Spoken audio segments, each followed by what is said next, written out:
লোক দেখানো আমল বা রিয়া। নবী করিম সাল্লাল্লাহু আলাইহি সাল্লাম বলেছেন, কেউ যদি কোনো ভালো কাজ করে মানুষকে দেখানোর জন্য, এখন তো এমন একটা সময় আসছে ফেসবুকের যুগ, সুবহানাল্লাহ, চুল পরিমাণ কোনো ভালো কাজ করব আর ফেসবুকে পোস্ট হবে না, এটা তো কোনোদিনই হতে পারে না। এই জন্য আপনারা জানেন 3 ব্যক্তিকে দিয়ে জাহান্নাম উদ্বোধন করা হবে, তার ভিতরে 3 ব্যক্তি হলো রিয়াকার। জাহান্নাম শুরুই হবে এদেরকে দিয়ে, এদের আগে কেউ জাহান্নামে যাবে না। কারি তেলাওয়াত করে, সবাই বাহবা দেয়, আল্লাহু আকবার বলে, মাশাআল্লাহ বলে, আল্লাহ বলবেন অনেক সুন্দর সুর দিছিলাম, কেরাত ভালো পাঠটা কি করছো? বলবে আল্লাহ তোমার কালাম তেলাওয়াত করে আসছি। আল্লাহ বলবেন বুঝছি, বাহবা পাওয়ার জন্য করছো, লাইক কমেন্ট বাহবা সব পাইছো, জাহান্নামে যাও। আলেম সাহেব কি করে আসছো?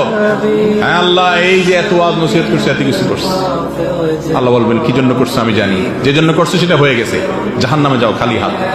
মুজাহিদ জিহাদ করে আসছো, কি করে আসছো? আল্লাহ জীবন দিয়ে দিছি আপনার জন্য, জীবন আমার জন্য দাও না, বীর বাহাদুর এটা সেটা পাবা, সেজন্য সেগুলো পেয়ে গেছো, জাহান্নামে যাও।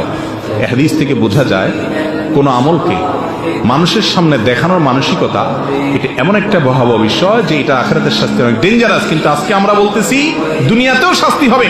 যে হাদিসটা আমি বললাম সে হাদিসে, তিরমিজি এবং আবু দাউদে বর্ণিত সে হাদিসে, মুসনাদ আহমদে বর্ণিত সে হাদিসে আব্দুল্লাহ ইবনে আমর রাদিয়াল্লাহু আনহু বর্ণনা করেছেন, ওমর রাদিয়াল্লাহু আনহু বর্ণনা করেছেন যে এই ব্যক্তি, যে ব্যক্তি মানুষকে দেখানোর জন্য দান করে, মানুষের কাছে বাহবা পাওয়ার জন্য কিছু করে, শুধু আল্লাহকে দেখানোর উদ্দেশ্য না থাকে, রিয়াদার মধ্যে থাকে, এই ব্যক্তিকে আল্লাহ তুচ্ছ করে ফেলেন, ছোট করে ফেলেন দুনিয়াতে, এটা নগদ শাস্তি।